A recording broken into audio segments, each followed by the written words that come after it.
Hello everyone, welcome to channel learn with ease. आज का topic है इशू ऑफ डिबेंचर्स और हम सॉल्व करेंगे question number 29, chapter 9 TS Grewal की बुक से, class 12 accounts. Online sessions, online classes के लिए आप मुझे स्क्रीन पर दिए गए नंबर पर व्हाट्सएप कर सकते हो अपना नाम और क्लास। अगर आप टीएस ग्रेवाल के साथ साथ डीके गोयल बुक को फॉलो कर रहे हो तो चैनल की प्लेलिस्ट को क्लिक करो, आपको न्यू एडिशन के सॉल्यूशंस अपलोडेड मिलेंगे। साथ में ही कम्युनिटी सेक्शन में एमसीक्यूज मिलेंगे क्विज की फॉर्मेट में और एमसीक्यूज के सॉल्यूशंस शॉर्ट्स में। तो बहुत कुछ है चैनल पर, विजिट द चैनल। अच्छा लगे तो शेयर और सब्सक्राइब जरूर करना। क्वेश्चन में कहा है कि एक कंपनी है जिसने 4 लाख रुपीज का लोन लिया है बंधन बैंक लिमिटेड से, जिसके लिए एज अ कोलेट्रल सिक्योरिटी उसने डिबेंचर्स उसको इशू किए हैं 4 लाख रुपीज के।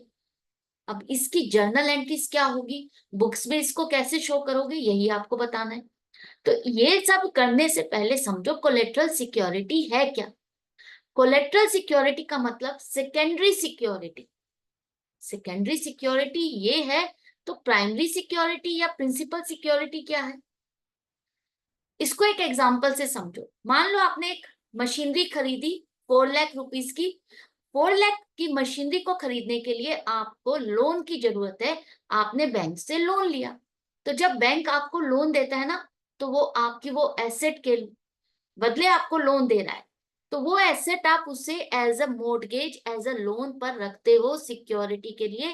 तो वो जो मशीनरी है वो तो हो गई प्राइमरी सिक्योरिटी, कि बैंक को अगर उसका पैसा नहीं मिला विद इंटरेस्ट तो वो आपकी वो मशीनरी को बेच करके अपना पैसा वसूल कर लेगा। अगर उसको उसका पूरा पैसा नहीं मिला तो क्या करेगा बैंक। तो इस चीज के लिए क्योंकि जरूरी नहीं है कि आपकी वो जो एसेट आपने खरीदी, 4 लाख का आपने लोन लिया, वो एसेट की वैल्यू 4 लाख ही रहेगी। एसेट है, उसकी वैल्यू बढ़ भी सकती है, घट भी सकती है। तो उस केस में बैंक को डाउट रहता है कि मेरा पूरा पैसा अगर इस एसेट से वसूल नहीं हुआ तो मुझे तो नुकसान हो जाएगा। तो उस चीज को, अपने आप को सिक्योर करने के लिए बैंक आपसे एक सेकेंडरी सिक्योरिटी भी रखवाता है, एज ए कोलेक्टरल सिक्योरिटी जिसे हम कहते हैं, कि ताकि उसका पैसा अगर पहली सिक्योरिटी से पूरा ना वसूल हो तो वो दूसरी सिक्योरिटी से उसको वसूल कर सके। तो हम उस चीज के लिए बैंक को अपने डिबेंचर्स उसको अलॉट कर रहे हैं, इशू कर रहे हैं, कि अगर आपको मेरी प्राइमरी सिक्योरिटी मशीनरी से पैसा पूरा वसूल ना हो तो आप मेरे डिबेंचर्स को यूज कर सकते हो। लेकिन बैंक तभी यूज कर सकता है इसे जब उसकी मैच्योरिटी डेट आ गई और हमने उसको लोन की पेमेंट नहीं की विद इंटरेस्ट, या अगर हमने पेमेंट ना करने पर उसको प्राइमरी सिक्योरिटी से पूरा पैसा वसूल नहीं हुआ, तब वो जाकर के आपके डिबेंचर्स को हाथ लगा सकता है। अदरवाइज नहीं, उससे पहले उसको कोई भी राइट नहीं है आपके डिबेंचर्स पर। क्या इन डिबेंचर्स पर उनको इंटरेस्ट दिया जाएगा? नहीं, उनको इंटरेस्ट भी नहीं मिलेगा। ये तो एक तरह से डमी डिबेंचर्स है जिसे हम उनको एज ए सिक्योरिटी रखवा रहे हैं। ये डिबेंचर्स आपको वापस मिल जाते हैं अगर आप अपने लोन की रीपेमेंट कर देते हो टाइम पर, उसकी पेमेंट उसको मिल जाएगी। तो बंधन बैंक लिमिटेड आपके डिबेंचर्स एज इट इज आपको वापस लौटा देगा। तो ये डिबेंचर्स आपने एज ए डमी डिबेंचर्स है जिसे आपने उसको लिख करके एक नोट दे दिया कि अगर हमारी प्राइमरी सिक्योरिटी आपकी पूरी वसूली नहीं करती या हम रीपेमेंट नहीं करते तो आप ये सेकेंडरी सिक्योरिटी को यूज कर सकते हो। तो इस तरह से बैंक हो गया डबल सिक्योर्ड। अब देखो हम इसको बुक्स में कैसे दिखाएंगे। हमने लोन लिया तो पैसा आया, बैंक अकाउंट डेबिट हो गया 4 लाख से, टू बैंक लोन अकाउंट आपका क्रेडिट हो जाएगा। क्यों? क्योंकि आपकी तो ये लाइबिलिटी भी आ गई। बैंक से पैसा मिला, बैंक में पैसा आया क्योंकि आपने बैंक से लोन लिया। ये लोन है आपका, लॉन्ग टर्म लोन है आपका, शॉर्ट टर्म लोन नहीं है, कुछ नहीं लिखा। तो इसका मतलब क्या है, लॉन्ग टर्म लोन है आपका ये 4 लाख रुपीज का, जिसके लिए आप इसको डिबेंचर से अलॉट कर रहे हो, इशू कर रहे हो। तो डिबेंचर्स हमारी क्या है, लाइबिलिटी। 4 लाख रुपीज के डिबेंचर है, कितने डिबेंचर, कौन सी फेस वैल्यू, कुछ नहीं लिखा। तो हम यही मान के चलते हैं, to 8% debentures account 4 lakh rupees से आप इसको क्रेडिट कर दो कि हाँ ये हमारी लाइबिलिटी है। तो क्या आपने डिबेंचर्स इसको इशू किए तो पैसा मिला आपको, बैंक में पैसा आया। ये तो आपने लोन लिया, तो लोन आपको लेने पर पैसा मिला और उसके लिए आपने लाइबिलिटी भी खड़ी कर दी। ये डिबेंचर भी आप दे रहे हो, तो डिबेंचर अगर हम पब्लिक को इश्यू करते तो हमें पैसा मिलता है ना, बैंक अकाउंट को हम डेबिट करते हैं, या इसके बदले कोई एसेट लेते हैं तब हम डिबेंचर से लॉट करते हैं। ना तो हमें कोई पैसा मिल रहा, ना ही कोई हमें एसेट मिल रही। तो डिबेंचर तो हमने क्रेडिट कर दिए, लेकिन इसके बदले कुछ नहीं मिल रहा, तो क्या करें?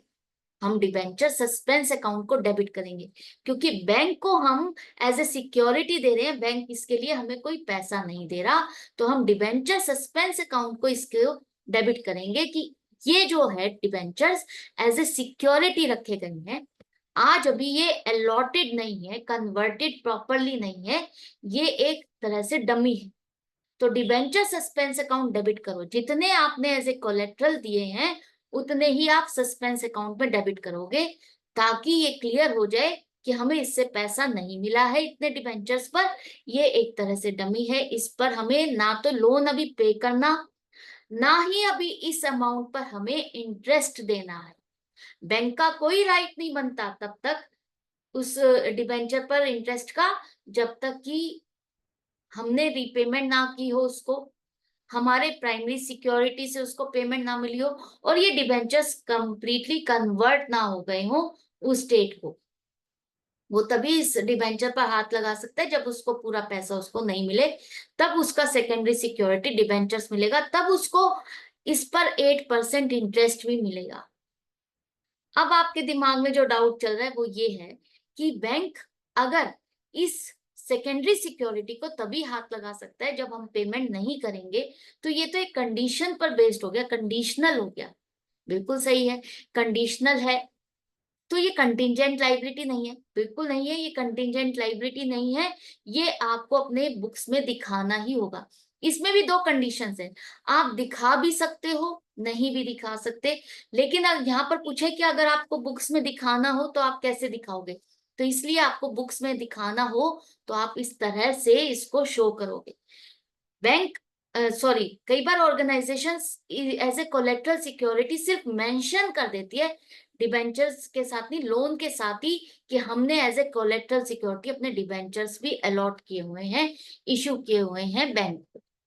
तो वो यहाँ पर ये वाली एंट्री नहीं होगी आपकी, सीधा बस ये ही एक एंट्री होगी, और बैलेंस शीट में आप एज ए कोलेट्रल सिक्योरिटी नहीं दिखाते, sorry, as a collateral security एक नोट देते हो। अब देखो, नोट्स टू अकाउंट में आप इसको कैसे दिखाओगे? नो डाउट ये आपका मेन पेज नहीं है, मेन पेज आपका दूसरा है, लेकिन वर्किंग आप यहां से करके फिर मेन पेज पर जाओगे। तो नोट्स टू अकाउंट में आपके डिबेंचर्स क्या हैं? आपने जो बैंक से लोन लिया वो क्या है? लॉन्ग टर्म बोरोइंग है। तो लॉन्ग टर्म बोरोइंग्स में आप लोन फ्रॉम बंधन बैंक लिमिटेड दिखाओ 4 लाख रुपीज। इसके बाद जो आपने उसको डिबेंचर्स दिए, तो 8% debentures issued as collateral security 4 lakh आपने क्रेडिट किया है ना डिबेंचर अकाउंट को, तो ये वो डिबेंचर अकाउंट है। और जो डिबेंचर सस्पेंस अकाउंट आपने 4 लाख से डेबिट किया, वो आप एसेट साइड पे नहीं दिखाओगे, वो यही इन्हीं डिबेंचर्स में से लेस करोगे कि ये डिबेंचर्स हमारे एज ए कोलेट्रल सिक्योरिटी है, माइनस कर दो एज डिबेंचर सस्पेंस अकाउंट। ये वो डिबेंचर्स नहीं है जो एक्चुअल में हमने अलॉट किए हुए हैं, ये एज ए सिक्योरिटी रखे हुए हैं, तो इसलिए आप इसको माइनस कर दो।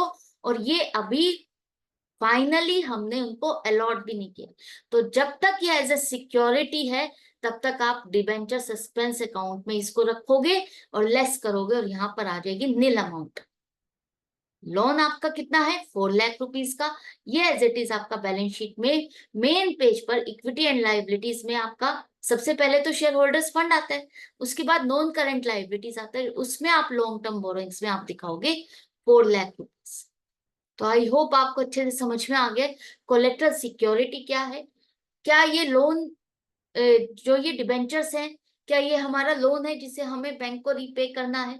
नहीं, तब तक रीपे नहीं करना जब तक मैच्योरिटी डेट नहीं आती, और मैच्योरिटी डेट पर अगर हमने फॉल्ट नहीं किया तो हमारे ये डिबेंचर्स हमें नहीं देने, उनको उनसे बल्कि वापस मिल जाएंगे हमारे डिबेंचर्स एज इट इज।